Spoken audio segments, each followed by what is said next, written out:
Thank you, NHSA, for your continued leadership in bringing, the important conversation to the forefront, even though it's a difficult conversation. I too, personally am struggling with my thoughts. And it was extremely hard to put some thoughts together to share with everyone this afternoon. Relied on a lot of people to gather their opinions, including our families, including the families that we serve. I think collectively, we've all gone through a range of emotions through COVID and some of the more recent events, but it's an all too familiar narrative for the African American community. Um, we at Neighborhood House Association, we really feel tired right now. We're tired of the continued examples that are shown to us and have been shown to us for decades, if not centuries, of our of our of the perception of African Americans in this country. We are tired of the not telling our own story and letting the media tell our story and depict us in ways that we know are not true. We're really tired of that example. We're angry. I think families, myself, we're angry. We're angry because here we are, 55 years after the civil rights movement, and we still don't have social justice on a lot of levels. It goes from the coffee shops to the grocery stores to the corporate offices across this country. And so the lack of social justice 55 years after the civil rights movement creates a great amount of anger for many of our families and me personally. It also is an opportunity to be sad. Personally, I'm sad by the fact that my 15-year-old son is afraid by what's going on, and knowing that one of my primary responsibilities as a father is to provide and protect my child. And so knowing that I can't guarantee his safety as a result of any encounter with law enforcement makes me sad, but it also leaves me powerless. Um, you know, Being able to have conversations about potential interactions is one thing, but until you actually go through that experience and experience the stress and trauma resulting from that, leaves you sad, leaves you hopeless, and you really, you don't know what to do. So we're awfully confused on how to respond. How do we respond when we continue to see these examples throughout our country of Black people being treated unfairly? How do you respond? And we've seen, different responses, and I'm not here to offer opinions on how people respond, whether it's peaceful protest or looting or violent protests, what have you. But our history has shown us that through these types of events, you're going to get that. We've had political leaders that have chose, nonviolent routes or even violent routes to a certain extent. So not really here to offer an opinion on to how folks are responding to this crisis, but it certainly leaves us confused. And really, I think we all can say we're in a state of disbelief. For here we are in 2020, dealing with a pandemic, right, and struggling to get back to some sense of normalcy in our lives, in our family lives, in our professional lives. And then you receive news or you witness what has occurred in Minneapolis, and you really just can't believe it. You really just can't believe that we're still continuing to see these types of examples this day.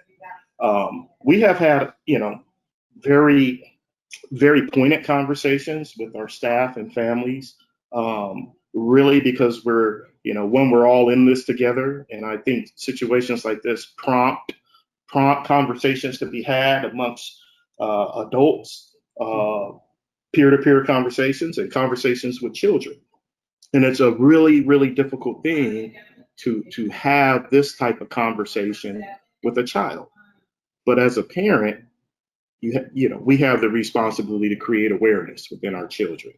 And so as much as it's upset me to have these type of conversations with my own children, I know it's required because they are growing up in a world where we see there's global unrest. And so knowledge is to have the knowledge to understand that and what the potential effects of that are critical. And I know we deal with a younger population. You know, our population is essentially 0 to 5. And there is that delicate balance, as some of our previous panelists have spoke to, about when is it really too early, you know, or premature to have, you know, a social justice conversation with a child under the age of 5. We would hope we wouldn't have to.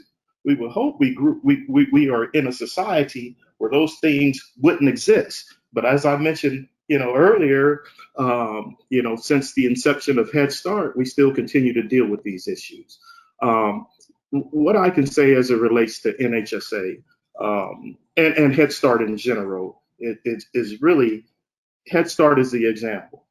You know, Head Start has been in effect through you know, some of the more turbulent times, I will say, that this country has ever experienced.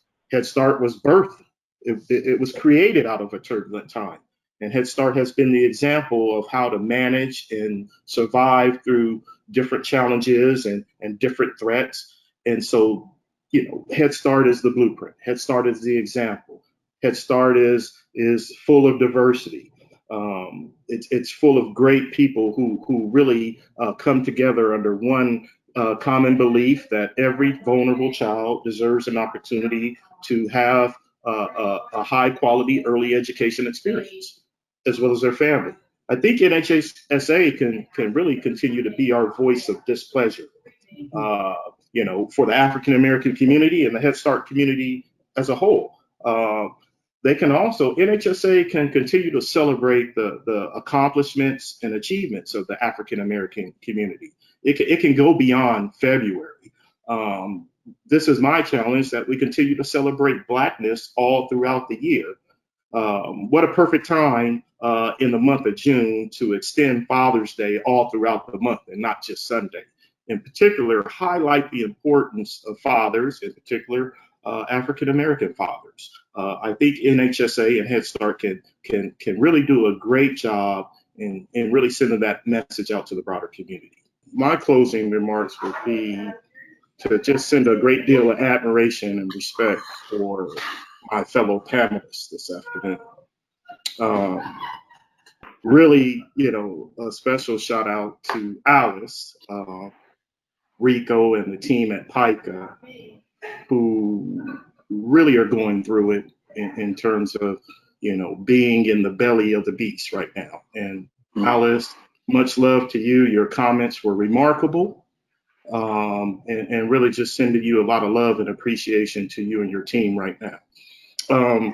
Really, I just want to say that now is our opportunity as a community to no longer be cautiously optimistic about the future of our society, the future that our children have or potentially will have later in life. It's no longer time. It's no longer a time in which we can just hope things kind of work out for the better. I think it's time to really let our voices be heard continuously. And we can no longer, as a society, as a community, just stand by and ignore acts of inequality, acts of racism, acts of injustice. We have a responsibility to be examples, not only for our children, but our colleagues and family members, to point things out when we see things that are wrong. And that doesn't end in a day, that doesn't end in a week. We have to step up and make sure we're never quiet. We never choose to be silent on matters of injustice.